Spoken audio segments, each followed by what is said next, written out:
49 fertility centre మీకు అందిస్తుంది కేవలం 899 రూపాయలకి ఫర్టిలిటీ అసెస్మెంట్ ప్యాకేజ్. టాలీవుడ్ దర్శకుడు మెహర్ రమేష్ ఇంట్లో తీవ్ర విషాదం నెలకొంది. అతని అత్తమ్మ పద్మావతి కన్నుమూశారు. ఈ విషయాన్ని మెహర్ రమేష్ స్వయంగా సోషల్ మీడియాలో పోస్ట్ చేశారు. ఈ సందర్భంగా తన అత్తమ్మని తలుచుకుంటూ బాగా ఎమోషనల్ అయ్యాడు ఈ డైరెక్టర్.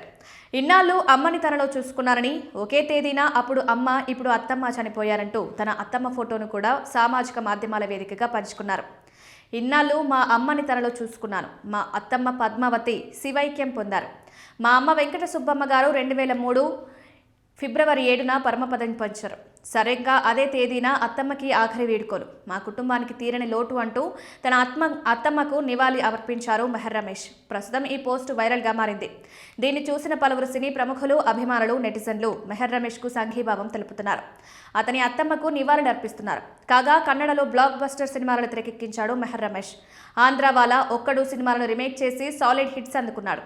తర్వాత ఎన్టీఆర్ కంత్రి సినిమాతో టాలీవుడ్లోకి అడుగుపెట్టాడు. ప్రభాస్తో బిల్లా లాంటి స్టైలిష్ యాక్షన్ ఎంటర్టైనర్ను తెరకెక్కించి ప్రశంసలు అందుకున్నాడు. అయితే ఆ తర్వాత మెహర్ చేసిన సినిమాలన్నీ వరుసగా బోల్తాపడ్డాయి.